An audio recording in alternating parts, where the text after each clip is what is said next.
하나님 말씀은 누가복음, 지난 시간에 계속해서 누가복음 5장 17절에서 26절까지 같이 합독하십니다. 누가복음 5장 17절에서 26절까지 같이 읽습니다. 시작. 하루는 가르치실 때 갈릴리의 각 마을과 유대와 예루살렘에서 온 바리새인과 율법 교사들이 앉았는데 병을 고치는 주의 능력이 예수와 함께 하더라. 한 중풍병자를 사람들이 침상에 메고 와서 예수 앞에 들여놓고자 하였으나 무리 때문에 메고 들어갈 길을 얻지 못한지라.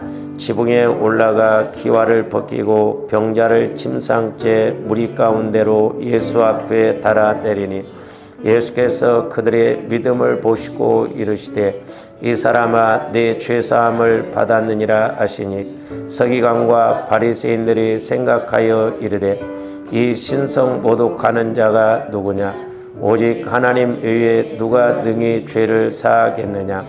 예수께서 그 생각을 하시고 대답하여 이르시되 너희 마음에 무슨 생각을 하느냐. 내 죄사함을 받았느니라 하는 말과 일어나 걸어가는 말이 어느 것이 쉽겠느냐. 그러나 인자가 땅에서 죄를 사하는 권세가 있는 줄을 너희로 알게 하리라 하시고 중풍병자에게 말씀하시되 내가 내게 이르노니 일어나 네 침상을 가지고 집으로 가라 하시매 그 사람이 그들 앞에서 곧 일어나 그 누웠던 것을 가지고 하나님께 영광을 돌리며 자기 집으로 돌아가니 모든 사람이 놀라 하나님께 영광을 돌리며 심히 두려워하여 이르되 오늘 우리가 놀라운 일을 보았다 아니라. 아멘. 오늘 또 계속해서 어떻게 할 때 신의 안수의 은혜가 임하는가 11번째 시간을 갖고자 합니다. 이제 주원의 말씀을 읽으면서 때로는 이 말씀이 내 사건이 되고 나에게 은혜가 되어지고 체험되어지는 그런 말씀이 되어져야 될 줄로 믿습니다. 단지 예수님 시대 때에만 있었던 일이 아니라 예수님은 어제나 오늘이나 영원토록 동일하신 하나님이시기 때문에 지금도 우리가 믿음을 가지면 이렇게 영적인 공식 원리를 잘 알면 조합대 얼마든지 이렇게 우리들도 병고침을 받고 문제 해결도 받고 복을 받고 쓰임 받을 줄로 믿습니다. 그래서 오늘 20절 말씀에서 보시면 예수께서 그들의 믿음을 보시고 그랬습니다. 그러니까 오늘날도 이제 조아름들이 모든 면에 있어서 사실 어떻게 보면 이제 믿음의 문제인데, 믿음을 우리가 여러 가지로 정의할 수가 있겠죠. 믿음은 들으면서 나고 들으면 그리스도의 말씀으로 말미암는다. 그런데 우리가 이렇게 자꾸 조아름들이 믿음을 키워야 될 줄로 믿습니다. 그래서 이제 성경에 보면 믿음이 세 종류로 말하고 있어요. 하나는 작은 믿음입니다. 제자들이 풍랑을 만났을 때 두려워했죠. 그래서 우리 예수님이 너희 믿음이 어디가 있느냐, 믿음이 작은 자들아 그랬어요. 그다음에 두 번째로는 이제 큰 믿음이거든요. 가난안 여인이 예수님이 그런 영적인 것을 지적했을 때 인정하고 받아들이고 고백함으로 말미암아 여자야 내 믿음이 크도다 하면서 즉시 귀신 들린 딸이 귀신이 나가는 것을 볼 수가 있죠. 저는 그래서 이제 개인적으로 조아님들 큰 믿음으로 가는 길은 조아님들 마음을 얼마만큼 그리스도의 마음으로 성화를 시켜나느냐 이게 관건이라고 봅니다. 그게 안 이루어지면 절대 우리는 큰 믿음으로 갈 수가 없어요. 작은 믿음 갖고는 문제 해결을 못 받죠. 그러나 이제 큰 믿음부터 문제 해결을 받는데 조금씩 신앙생활을 할수록 자꾸 큰 믿음이 되어야 될 줄로 믿습니다. 그 다음에 이제 중요한 것은 우리가 베드로서 1장 그 1절에서 11절까지도 보면 이제 보배로운 믿음에 대해서 말씀하고 있죠. 보배로운 믿음이에요. 보배로운 믿음. 이 보배로운 믿음은 믿음의 덕을, 덕의 지식을, 지식의 인내를 이르는. 그래서 우리가 베드로서 1장 11절까지 보면 이제 신의 신성한 성품이 나오죠. 신성한 성품. 신의 성품을 말하는데 주와 여러분들이 보배로운 믿음을 가지려면 어쨌든 내 마음이 자꾸 회개가 이루어지고 자아가 처리되어져서 주님 마음, 주님 성품으로 닮아가야 될 줄로 믿습니다. 그래야 믿음이 생겨지는 거예요. 그러니까 하나님의 말씀은 그리스도 마음 안에서 나 영혼이 성령을 통해서 말씀을 받을 때 믿음이 생긴다라고 그랬거든요. 내 마음 갖고는 절대 믿음 안 생깁니다. 우리 오해하지 말아야 돼. 근데 우리가 오해하고 착각하는 게 뭐냐? 전부 내 마음 갖고 하려고 내 마음 갖고. 아니에요. 주와 여러분들이 적어도 큰 믿음, 보배로운 믿음, 이건 신의 성품, 즉 예수님의 성품, 예수님의 마음이 되어져야, 성화가 이루어져야 하나님께서 성령을 통해서 예수님 마음에 말씀해 주실 때 나 영혼은 예수님 마음과 같은 하나님의 형상이기 때문에 말씀을 말씀으로 이렇게 받아들이거든요. 우리 예수님도 이 땅에 육신의 몸을 입고 오셔서 예수님의 마음은 죄가 없으시기 때문에 하나님께서 성령을 통해서 예수님 마음 안에서 말씀하시면 예수님은 다 보고 다 듣고 다 알고 다 행했던 것을 볼 수가 있죠. 그래서 얼마만큼 내가 신의 성품, 주님 마음으로 성화가 이루어지느냐가 이제 보배로운 믿음을 갖게 된다라고 하는 것이죠. 그러니까 성경에 보면 물론 뭐 우리 예수님의 행하신 걸 이렇게 기록한다면 뭐 다동원해도 기록할 수가 없다고 하는데 예수님 시대에 아픈 사람이 이 사람들만 있겠어요? 지금 예수님이 이렇게 가르치실 때 지금 이 중풍병자만 왔겠냐고요. 인산인해를 이루었잖아요. 그래서 이렇게 많은 사람들이 지금 모여 있고 거기는 아마 병든 사람들도 있을 것이고 병을 나으려고 왔던 사람들도 있었을 거예요. 그런데 이렇게 아무나 말씀하신 것이 아니라 오늘 중풍병자, 네 친구가 중풍병자를 메고 와서 지붕을 뜯고 예수님 앞에 내렸을 때 그들의 믿음을 보시고 그랬어요. 그러니까 우리가 하나님도 좋은데 믿음을 보시고 일하십니다. 그래서 믿음이 없이는 히브리서 10절 믿음이 없이는 하나님을 기쁘시게 할 수가 없다고 그랬죠. 그래서 믿음으로 나간 자는 반드시 그가 계신 것과 또한 그가 자기를 찾는 자에게 상 주시는 응답 주시는 이심을 우리가 믿어야 되거든요. 그래서 이제 저는 개인적으로 믿음의 트라이앵글 법칙이 뭐냐? 뭐 여러 가지로 말씀, 이제 뭐 우리가 말씀을 듣고 이제 그건 저와 여러분들이 해야 할 일인데 일단 그렇게 해서 믿음은 저는 그렇게 생각해요. 믿음은 하나님 사랑이다 그렇게 봐요. 그러니까 내가 하나님을 믿는다라고 하는 것은 다른 말로 말하면 하나님을 그만큼 사랑하는 것이잖아요. 그렇잖아요. 사랑하니까 서로 믿음이 생기죠. 그렇잖아요. 부모는 자식을, 자식은 부모를 그만큼 믿고 부모 이렇게 부모 자식 간의 관계이기 때문에 사랑하고 또 사랑받고 그러잖아요. 두 번째로는 신뢰다라고 봐요. 신뢰 관계.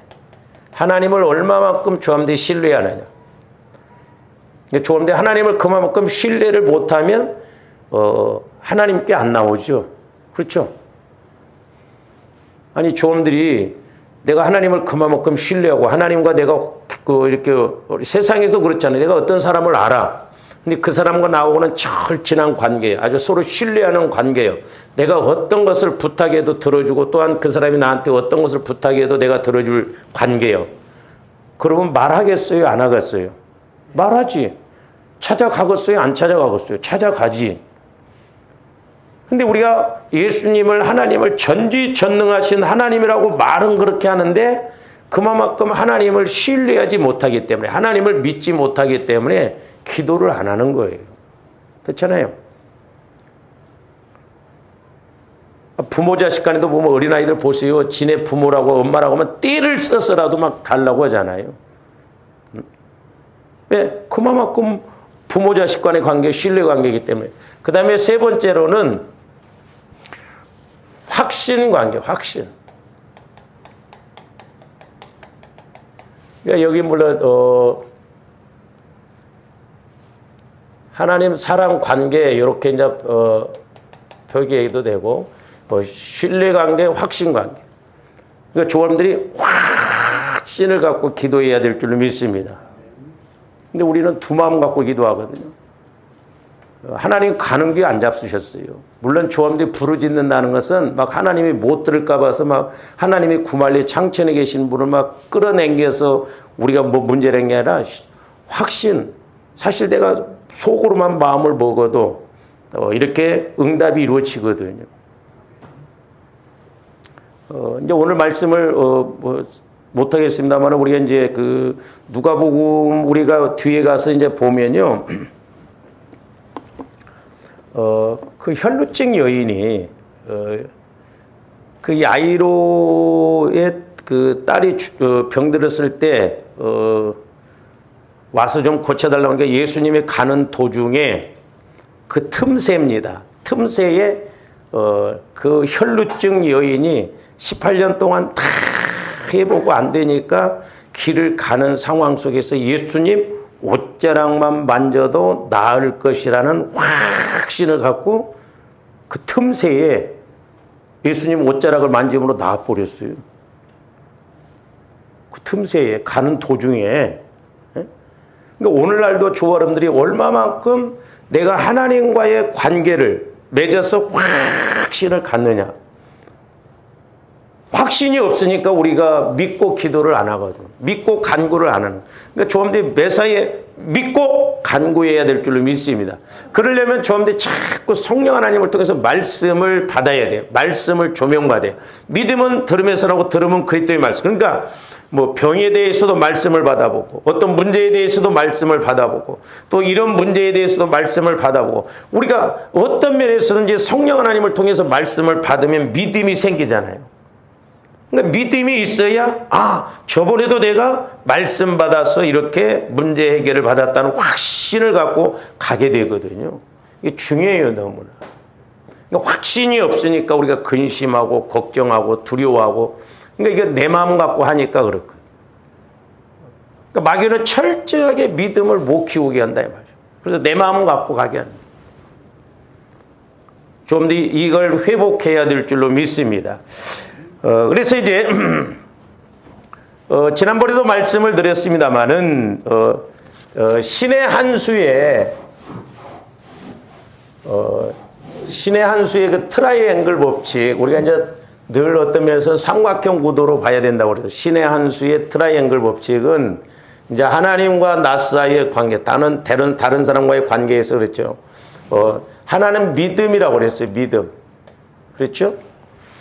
그 다음에 우리가 믿음으로 순종을 할 때 분명히 희생이 따르거든요. 그래서 에스더도 그렇고 예수님을 잉태했던 마리아도 그렇고 또한 옥합을 터뜨렸던 마리아도 그렇고 나귀를 예수님께 드렸던 나귀 주인들도 그렇고 전부 희생이 따랐습니다. 희생이나 헌신이 따라. 그러니까 이게 이제 조함들이 걸림돌이거든요. 왜냐하면 내가 그렇게 하면 희생하고 손해인 것 같고 없어지는 것 같고 내 계산하고 안 맞은 것 같으니까 그렇게 헌신을 안 하거든요. 그러니까 믿음이 없으면 절대 안 되는 거예요. 그러니까 믿음이라고 하는 것은 내 차원이 아니라 내 생각 차원이 아니라 내 환경 차원이 아니라 하나님 차원에서 생각하고 볼 줄 알아야 됩니다. 그래서 이사야서 55장에서 보면 내 생각은 너희 생각과 다르고 내 길은 너희 길과 다르다. 하늘이 땅보다 높음같이 다르다고 그랬잖아요. 그러니까 거기서 보면 이제 생각이라는 것을 저는 적용적인 측면에서 계산법. 내 계산법은 너희 계산법과 다르고 길이라고 하는 것은 해결책으로 이렇게 적용을 해야 돼요. 내 해결책은 너희가 생각하는 해결책하고 다르다 이 말이죠. 그러니까 우리는 언제나 하나님의 시각으로 봐야 될 줄로 믿습니다. 이게 믿음이에요, 믿음. 그래서 옛날에 제가 이제 뭐 설교도 했습니다만 이렇게 산이 있다면 자, 저와 여러분들이 내가 여기서 이렇게 산을 올라가면서 어떤 문제가 있잖아요, 이렇게. 근데 대부분의 사람들이 내가 막 뭘 하려고 하더라고. 그러니까 인생은 죽을 때까지 문제가 끝나지 않아요. 크고 작지만 죽을 때까지 문제가 다 있습니다. 저와 여러분들이 죽어야 문제가 없어. 그렇다고 해서 자살해 죽으라는 게 아니에요. 근데 제가 이렇게 옛날에 기도할 때 이제 성령께서 보여준 것이 어떤 사람은 아주 길을 내면서 올라오더라고. 그러니까 인생 7, 80년 동안 길 내다가 여기서 끝나더라고. 그러니까 하나님은 그렇게 하려고 하지 말라는 거예요. 자꾸 내가 하려고 하는 거예요. 근데 조바람들이 자 여기 산 정상에서 보면 이쪽도 이쪽에서는 지금 이 너무 볼 수가 있어요? 없어요? 볼 수가 없죠. 이쪽에서는. 그렇잖아요. 산 정상에 올라와야 된다면. 근데 산 정상에 있는 사람이 꼭대기에서 여기를 보는 데는 몇 초도 안 걸려요. 삥 둘러보는데 3초면 끝나요. 3초. 그러니까 조아림들이 이 산 정상에서 전체를 360도를 다 보잖아요. 그러니까 하나님의 시각으로, 그러니까 내가 이 문제를 내가 하려고 하지 말고 내가 하나님의 시각으로 보면은 이쪽 올라오는데도 길이 보인다 이 말이에요. 길이. 이 정상에서 보면 어디로 올라오면 쉽고 어디가 문제인가 다 보여지잖아요. 내가 하려고 하거든. 내가. 그래서 조함들이 어떤 문제가 됐던 하나님의 시각, 하나님의 마음, 그것이 믿음이다 이 말이에요. 믿음. 하나님의 눈으로 보는 거, 하나님의 생각으로 보는 거. 그래서 우리가 믿음 키우는 게 중요하다 이 말이죠. 그러니까 믿음을 키워서 내가 하나님의 시각으로 보면 여기에서는 문제가 해답이 없는데 산 너머에 여기에 해답이 있다 이 말이죠. 그러니까 여기 있는 것도 끌고 올 수 있는 것이 믿음이다 이 말이죠. 왜? 하나님이 해결해 주시니까. 말은 우리가 하나님을 전지전능하시다며. 조어른들이 바꿔야 돼요. 하나님은 안전지전능하시다. 전지전능하시다며. 그러니까 말로는 잘하는데 실제가 안 되는 거예요, 우리가. 그래서 우리가 하나님의 시각, 하나님의 마음으로 보는 것이 중요하다. 그래서 조어른들이 성령, 영원하신 성령을 통해서 영원한 주님 마음에서 영원한 나 영혼이 영원한 새 언약의 말씀을 받으면 큰 믿음, 보배로운 믿음을 가질 수가 있다. 그래서 믿음이라는 건 지난번에 말씀드렸어요. 예수님, 나 영혼이 새 마음인 예수님 안에서 새 영이신 성령을 통해서 새 언약인 말씀을 우리가 받으면 새 길이 보여지고 알아진다고 그랬어요. 공식이 있다 이 말이에요. 그러니까 자꾸 내가 하려고 하지 말고 부지런히 조함들이 내 자아를 죽이고 내 생각을 처리하고 회개해서 조함들이 마음이 주님 마음으로 성화가 되어져서 말씀이 말씀으로 깨달아지는 조함들이 되어야 될 줄로 믿습니다. 조함들이 설교 못 들어서 믿음 없는 건 아니에요. 저도 내 설교 안 하고 싶어요. 조함들이 믿음만 이루어지면 내가 그냥 말씀 읽어도 한마디만 들어도 믿음이 생길 줄로 믿습니다. 할렐루야? 네. 그러니까 우리가 자꾸 엉뚱하게 자꾸 해결하려고 하고 엉뚱하게 나가면 안 돼. 그 다음에 이제 하나는 순종이에요. 순종이 제사보다 낫다고 그랬죠. 듣는 것이 순양의 기름보다 낫고. 그러니까 듣고 순종하는 게 중요하죠. 근데 이제 오늘 중풍병자의 네 친구들은 이 친구를 사랑했다 이 말이에요. 사랑을 했어. 그러니까 하나님 사랑이나 이웃 사랑은 계명이 뭐예요? 크게 마음을 다하고 뜻을 다하고 힘을 다하고 목숨을 다해서 하나님 사랑하고 내 몸처럼 이웃을 사랑하는 거죠. 그러니까 조함들이 사람과의 관계에서 나를 나만큼 사랑한 것만큼 사랑하면 이 사람 벌써 변화됐을 거예요. 안 그렇겠어요? 우리는 못 잡아먹어서 한이지 막. 못 죽여서 한이야 막. 있잖아요. 아니 네 몸처럼 사랑하라고 했잖아요. 네 몸. 우리 조함들이 얼마나 나를 사랑합니까? 기가 막히게 사랑해요 나를. 그래서 말세지 말에는 나를 자기를 사랑한다고. 돈을 사랑하고 자기를 사랑한다. 그러니까 나밖에 몰라요. 그러니까 이기주의가 팽배한다 이 말이에요. 나를 사랑하는 만큼 절반만 이렇게 이웃을 남을 사랑해도 하나님이 까무라칠 거예요 아마. 근데 우리는 미움으로 가득 찼다 이 말이에요. 미움으로. 영적으로 살인을 하고 있는데 하나님이 거기다가 뭔 은혜를 주실 거예요.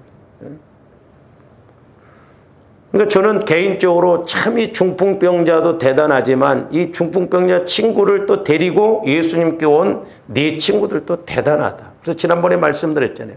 중풍병자의 믿음과 이 네 친구들의 믿음은 같다고. 이 중풍병자도 아마 건강했을 때는 이 친구들이 행했던 것처럼 그렇게 믿음으로 심어 놓으니까 하나님도 심어 놓은 대로 내가 나중에 그 어려움이 왔을 때 그걸 소위 내가 소급받는 거예요. 사람이 무엇으로 심든지 그대로 거두리라고 그랬잖아요. 그러니까 조함들이 믿음 안에서 믿고 심는 것보다 중요한 건 없다고 그랬어요. 우리가 뭐 나중에 천국 갈 때 조함들이 돈을 갖고 갑니까? 갖고 갈 것이 없어. 그런데 심어놓은 것은 믿음으로 갖고 간다 이 말이에요. 그러니까 말씀에 근거해서 우리가 무엇이 됐든 약방의 감초처럼 심어놔야 된다 이 말이에요. 이게 특권이요. 이게 능력입니다. 무시 못해요. 틀림없어요. 우리 목회자들도요. 목회자라고 해서 물질을 안 심는 분들도 있는데 목회자가 됐든 누가 됐든 간에 이건 말씀의 공식이기 때문에 심어야 돼. 그러니까 저분들이 시간으로 심으면 시간의 복을 받고 내가 몸으로 심으면 건강의 복을 받고 내가 물질로 심으면 물질의 복을 받고 기도로 심으면 신령한 복을 받는다 이 말이에요. 실제라니까. 그러니까 농부는 가을을 알기 때문에 봄에 씨를 뿌리잖아요. 뿌릴 때는 표가 안 나요.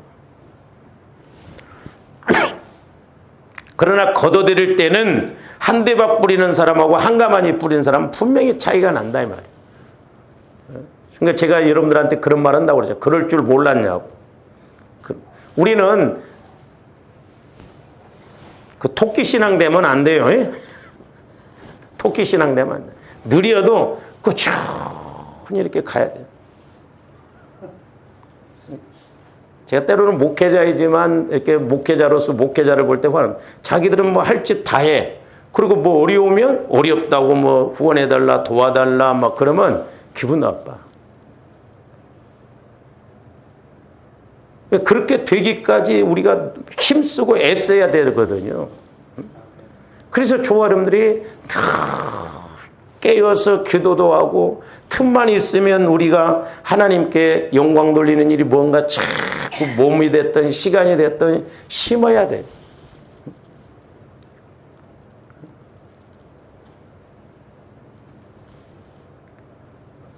우리 카톨릭 김경희 입사가 그 청년들이 덕수고 이쁘지? 본대에서 이렇게 저녁에 오니까 얼마나 이뻐. 나는 또 안 올 줄 알았네.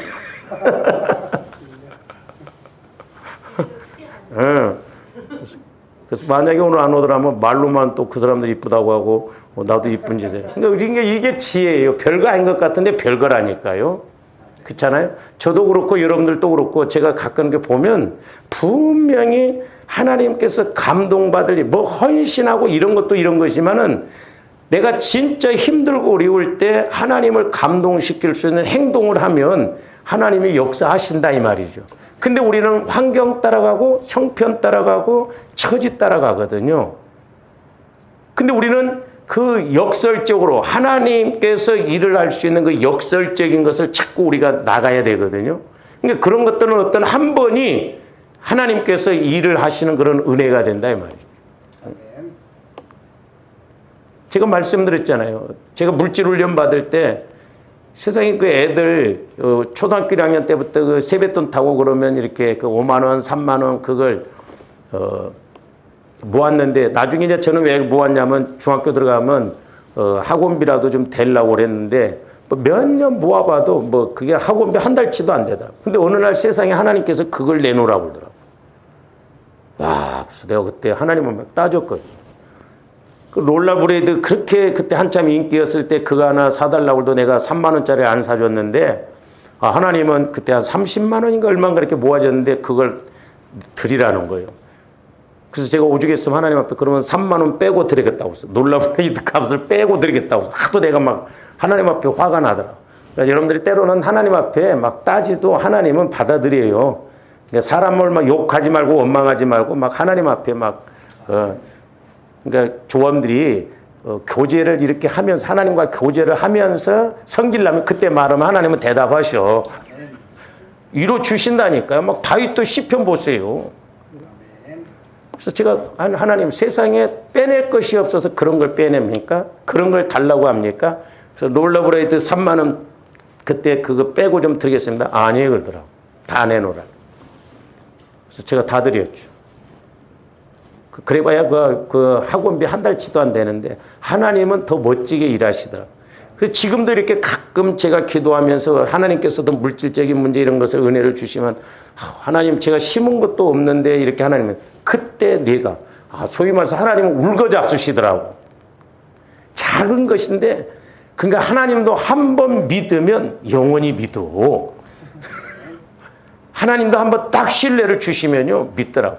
그때 네가 그 별거 참 하나님 모시기에는 티끌과 같잖아요. 그렇잖아요. 그런데 그때 내가 어려운 형편 속에서도 성령께서 어떤 말씀을 주실 때 그대로 온전히 순종하니까 하나님은 그 온전한 걸 좋아하시더라고. 그걸 자꾸 들먹거리면서 그때 내가 그렇게 했기 때문에 그때 내가 그렇게 그래서 우리가 때로는 이렇게 어떤 한 번의 순종이에요. 한 번에 때로는 역설적인 그런 행동이 하나님께서는 두고 소위 말해서 울거잡수셔요. 그러니까 하나님이 얼마나 복을 주시고 싶으시면 그렇겠어요. 그러니까 언젠가 제가 기도할 때도 하나님이 우리에게 복을 주시려고 막 소위 말해서 고누고 있다. 매가 막 어떤 짐승을 잡으려고 하는 것처럼 이러고 있는데도 어디다 갖다 줄 데가 없다 이 말이에요. 왜? 전부 자기 소견에 옳은 대로 사사기에 있는 말씀처럼 자기 소견에 옳은 대로 움직이거든요. 그러니까 자꾸 조아름들이 하나님과의 관계를 맺기를 힘써서 우리가 하나님 마음 따라서 움직일 때 하나님이 일하실 줄로 믿습니다. 그러니까 아까도 말씀드렸지만 내가 하려고 하지 말고 산 정상에서 보면 360도를 다 볼 수 있다 이 말이에요. 산 넘의 산에도. 그러니까 하나님의 시각에 따라서 우리가 행동하면 하나님이 역사하신다는 거예요. 하나님이 보여주실 때는 하나님이 말씀 줄 때는 하나님이 일하시겠다는 거거든요.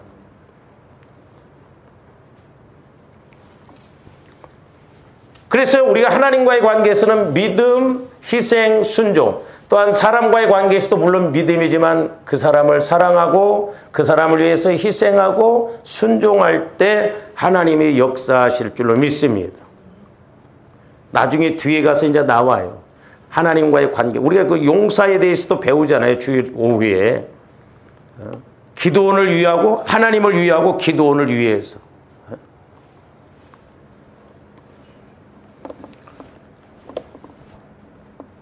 그러면서 이제 우리 이렇게 이 중풍병자 친구들이 이제 내 친구들이 중풍병자를 이렇게 친구이기 때문에 했어요. 이 말씀을 좋아하는데 이제 적용적인 측면에서 우리가 누가복음 10장 25절에서 한번 봅니다. 선한 사마리아인 이야기입니다. 어떤 율법교사가 일어나 예수를 시험하여 이르되 선생님 내가 무엇을 하여야 영생을 얻으리까? 영생. 내가 무엇을 하여야 영생, 다른 말로 말하면 구원을 얻으리까 이 말이에요. 내가 뭘 하여야 구원을 얻으면. 사실 영혼 구원이라고 하는 것은 하나님의 자녀가 되는 것은 뭘 행해서 이렇게 구원을 받는 건 아니에요.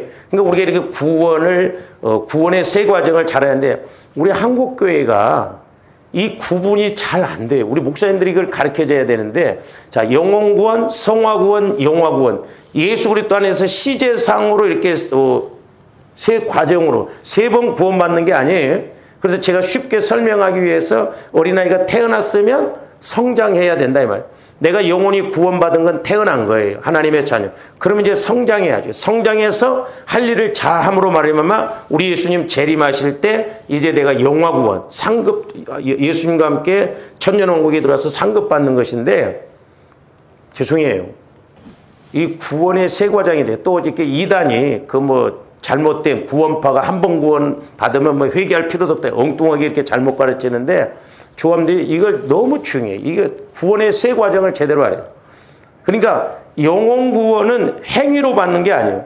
근데 이제 조함들이 영혼 구원을 받아서 우리가 이 땅에서 복을 받는 건 성화 구원이에요.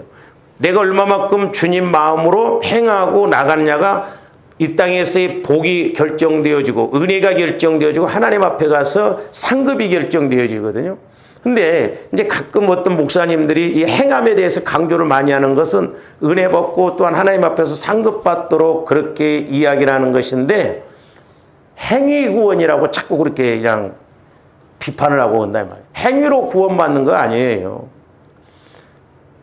행함이라고 하는 것은 조함도 이 땅에서 상급, 복을 받고 하나님 앞에 가서 상급받기 위해서 행함이거든. 그러니까 이 구원의 과정을 확실하게 모르니까 그런다 이 말이죠.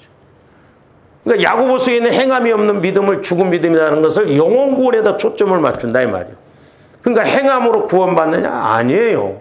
영혼 구원은 오직 믿음으로 구원받는 거예요. 행함이 아무 필요가 없어요. 조건이 없어. 그러나 조함도 이 땅에서 복받고 상급받는 일은 조건이 있다 이 말이죠. 내가 예수 그리스도 안으로 들어가서 주님 마음을 통해서 자꾸 행해야 된다는 거죠. 그러니까 우리가 이걸 알면 나이가 들어도요 놀 수가 없어요. 기도라도 열심히 한다 이 말이에요. 근데 뭐 60, 70 되면 권사 이제 놓고 뭐 열심히 해. 나도 옛날에 한때는 열심히 했어. 아니라니까. 죽을 때까지 열심을 내야 돼요. 뭐를 하더라도. 조함들은 개념을 확실하게 갖고 가야 될 줄로 믿습니다. 이게 지금 율법교사가 지금 예수님한테 물어보는데 뭘 행함으로 말미암아 이렇게 영생을 얻으리까 그렇게 이야기했습니다. 그랬을 때 우리 예수님이 뭐라고? 예수께서 이르시되 율법에 무엇이라 기록되었으며 네가 어떻게 읽느냐? 계속 봅니다.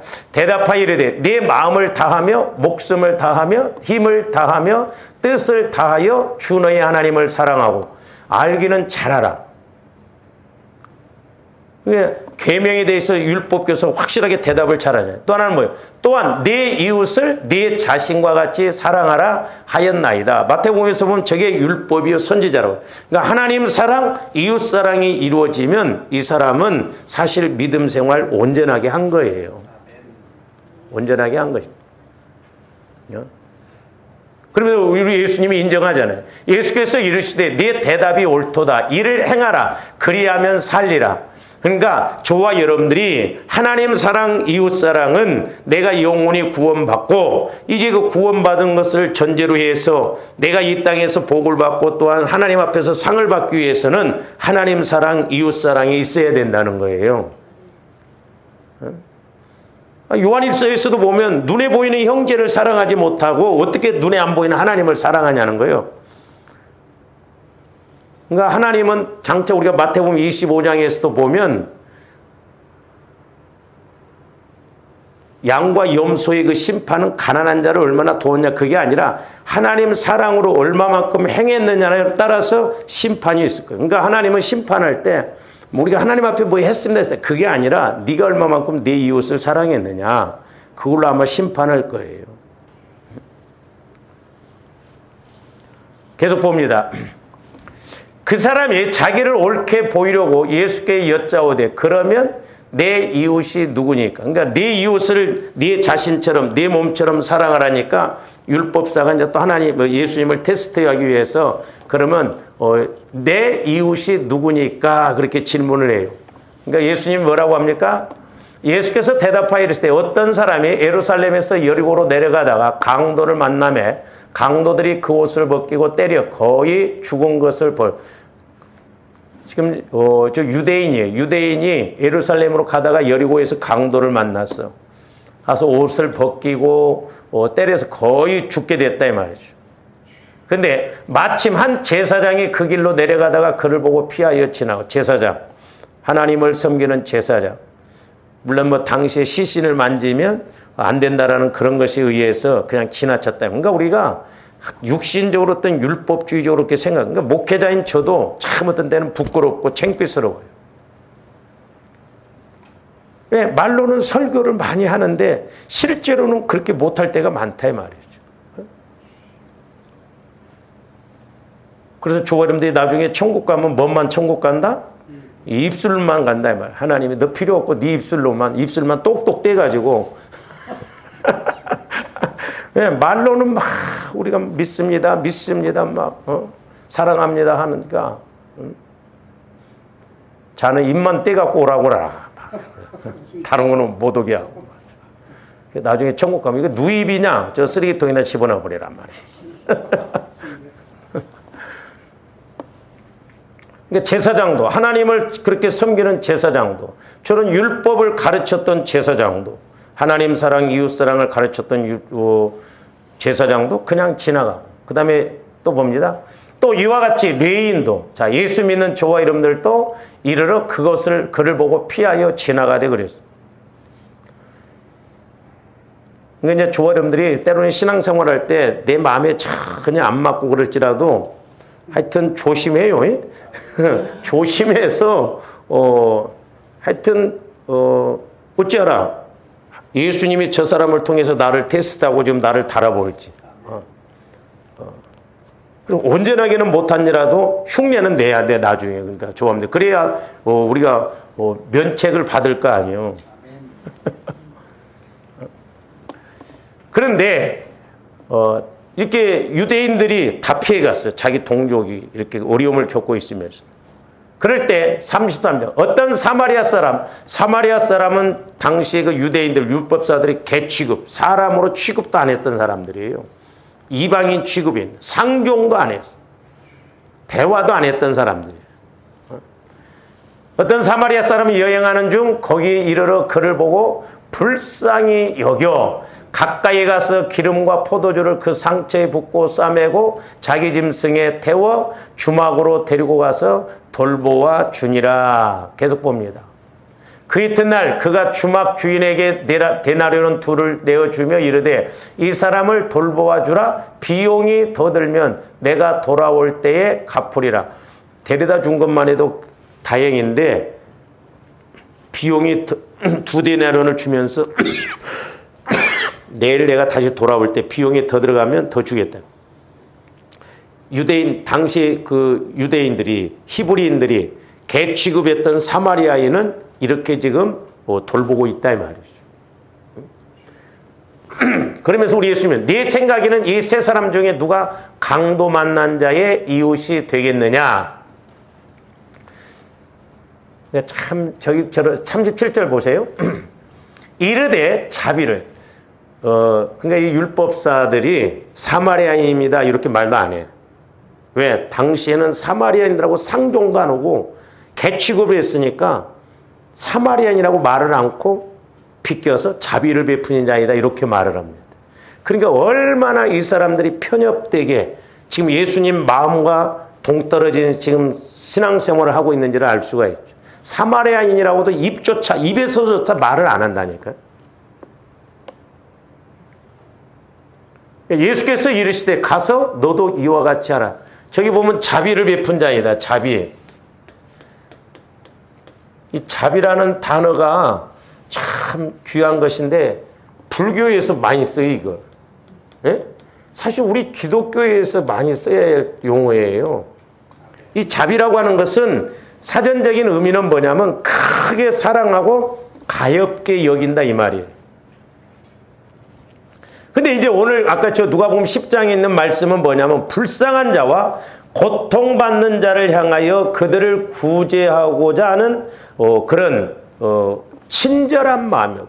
불쌍한 고통받고 있는 사람을 거기에서 구원시키고 돌보아주고 고난받는 사람들을 이렇게 구제해주고 돌보아서 친절하게 여기는 마음이 성경에서 말하는 저기서 말하는 자비다 이 말이에요. 자비. 우리는 나 몰라라 할 때가 얼마나 많아요.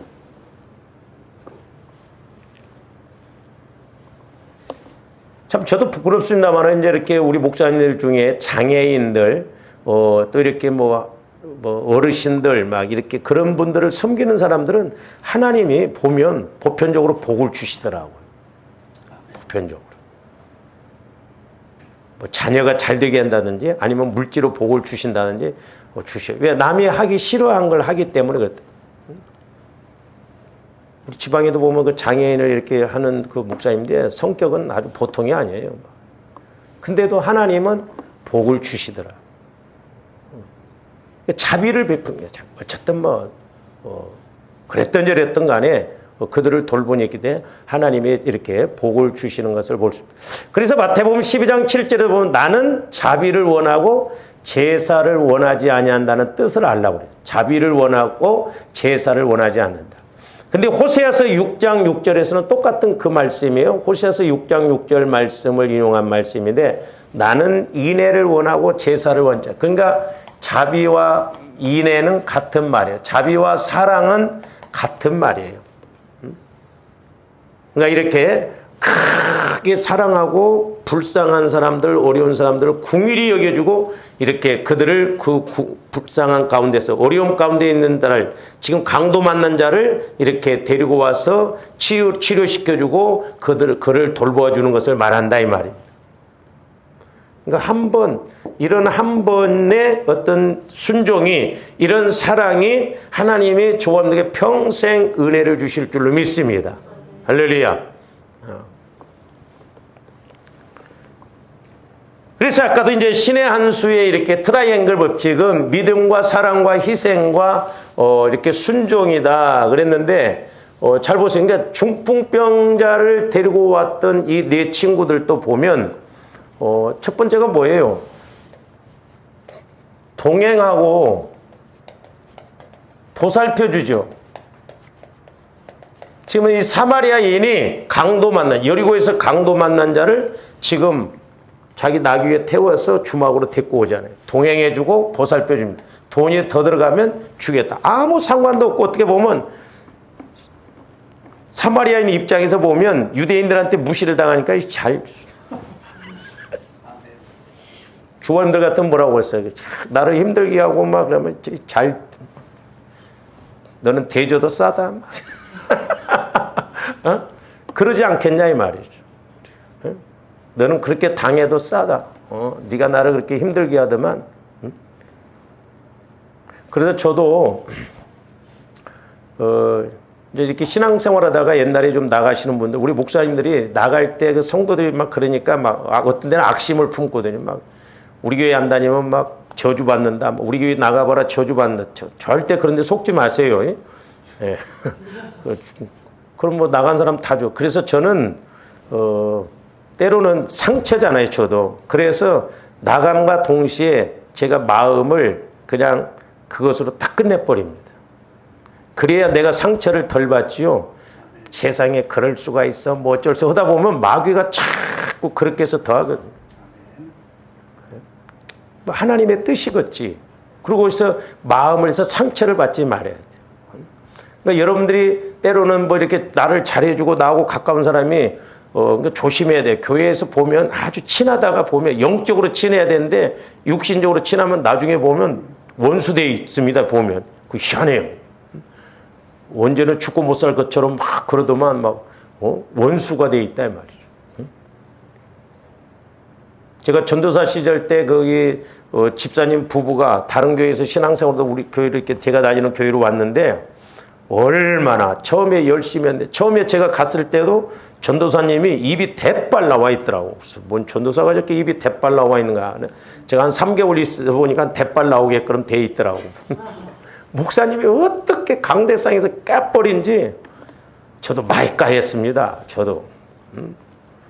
뭐 방언기도 오는 것들 들어보면 뭐 소리만 꽥꽥 찔르지 뭐 성경에 주기도문 보면 뭐 3분 이상 기도가 그러니까 새벽 기도를 못 나온 거예요.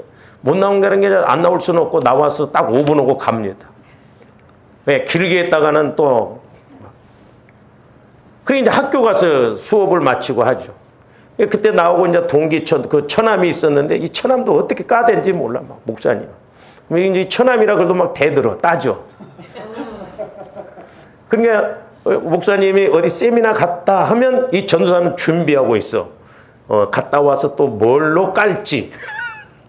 근데 또 까기도 어떻게 잘 그때 붙여서 까. 막 저는 그렇게 허락을도 못 하겠던데 막 주일 오후에 금요일날 수요일날 연거푸 까대버려. 그러니까 나가 떨어져. 그러니까 내 앞에 있는 그 전도사님도 입이 대빨라 와갖고 그래서 왜 그런가 했더니 이해를 돼. 근데 그 집사님 부부가 왔는데 막 얼마나 열심인지 뭐 하루에도 한 서너 번씩 교회로 왔다 갔다 해요. 그 탑차로 이렇게 장사를 했는데 돈을 제법 벌었거든요. 그러면서 저한테 뭐라고 하냐면 전사님 나는 목사님이 죽으면 죽으른다고 나는 순종하겠습니다. 그래서 내가 속으로 너도 한 3개월만 있어봐라 그랬어요. 아니나 다를까 내가 이렇게 서울로 와가지고 그 교회로 집회를 갔는데 저 뒤에 앉아 있더라고. 막 대빨 나와가고 그렇게 막 죽는 데까지 열심히 했다 온 사람이 왜 저 모양인가 했더니 마귀가 역사하니까 그 부부가 목사님 그 사모님한테 상처를 받아가지고 사모님 그 여자 집사님은 상처를 받았고 막 심근경색이 올 정도로 그렇게 상처를 받았고 저 뒤에서 앉아 있고 뭐.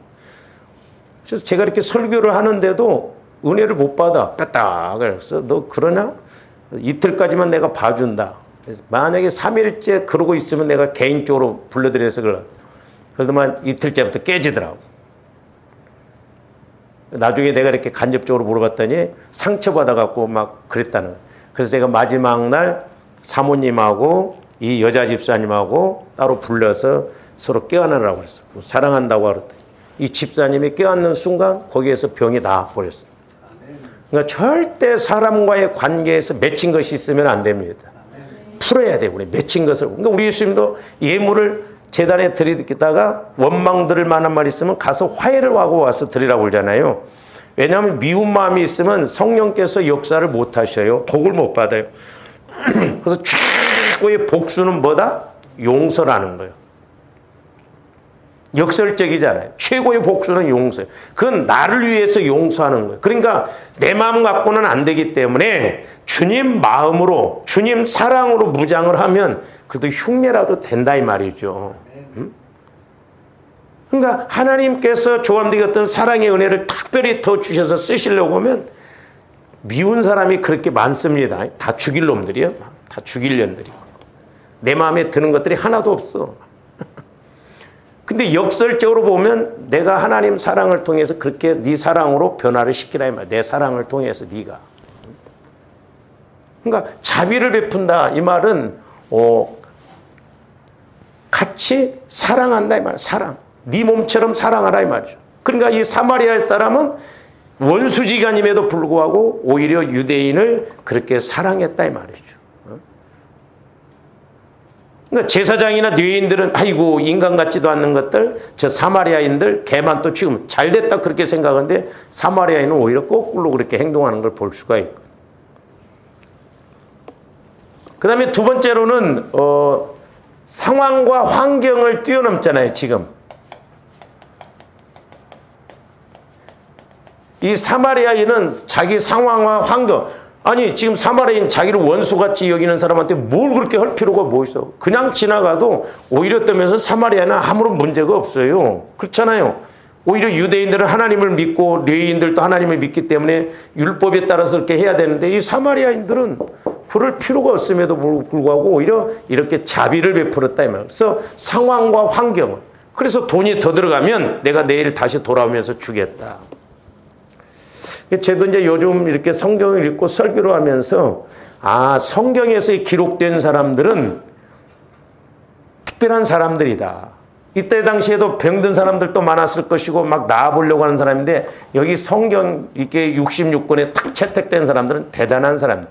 그러니까 뭔가 이 사람들은 하나님과의 관계에서 남이 갖지 못한 그런 은혜가 있다. 그게 뭐냐면 믿음의 믿음. 먼저 기본적으로 믿음이 있어서 그 믿음 안에서 사랑도 알고 희생도 알고 순종을 알고 갈 때 하나님이 역사하실 줄로 믿습니다. 어떻게 보면 이런 보화를 캐낸 것이 이제 조함대 해야 할 일이죠. 말씀을 읽으면서 이 사람은 왜 이렇게 은혜를 주셨고 이렇게 복을 주셨는가. 그걸 우리가 깨닫고 캐내는 것이 이제 이렇게 믿음인 것을 볼 수가 있죠. 그 다음에 세 번째로는 이 사마리아 사람을 보면 똑같아요. 이게 네 친구들이 중풍병자를 했던 것과 마찬가지예요. 희생과 사랑을 나타내잖아요. 희생. 그러니까 희생과 사랑을 이렇게 나타나는 믿음이죠. 그러니까 깨닫고 보면 뭐 별 차이가 없어요. 네 친구들이나 우리가 네 친구들도 봤잖아요. 지혜로운 믿음. 그 다음에 이렇게 상황을 초월하는 믿음, 희생과 손해를 감수하는 믿음. 그러니까 영적인 공식 원리는 거의 똑같아요. 우리가 이런 것을 깨닫고 이제 믿음으로 이렇게 받아들여서 우리들도 믿음으로 순종하고 나가야 될 줄로 믿습니다. 그러니까 괜히 그렇게 되는 것이 아니라 하나님 보시기에 합한 믿음이 되니까 그렇기 때문에 제일 먼저 조합들이 해야 할 일이 뭐냐? 믿음이에요, 믿음.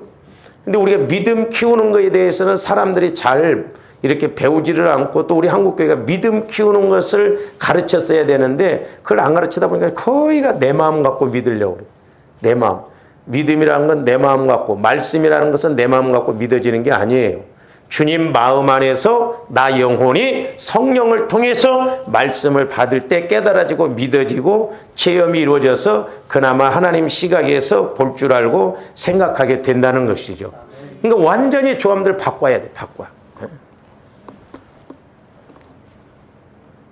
그러면서 이제 우리 예수님께서 이렇게 네 친구들이 중풍병자를 데리고 오니까 예수님이 병부터 고쳐주시는 것이 아니라 이 중풍병자의 죄부터 해결해 줍니다. 좀 이 부분은 다음 시간에 좀 우리가 이렇게 상고하도록 하겠습니다. 기도하시죠. 사랑의 주님, 감사를 드립니다. 이제 저희들 말씀을 읽고 들을 때마다 성령 하나님께서 조명하여 주셔서 우리들도 하나님께서 일하시고 역사하시는 카이로스의 시간, 은혜의 시간이 될 수 있도록 우리들도 신의 한 수의 믿음을 가질 뿐만 아니라 또한 신의 한 수의 믿음을 아버지 순종으로 나타낼 수 있도록 역사하여 주시옵소서. 그래서 우리들도 말씀을 통한 아버지 하나님 체험이 이루어지고 은혜를 받고 쓰임받고 영광 돌리게 하여 주시옵소서. 예수님 이름으로 기도하옵나이다. 아멘.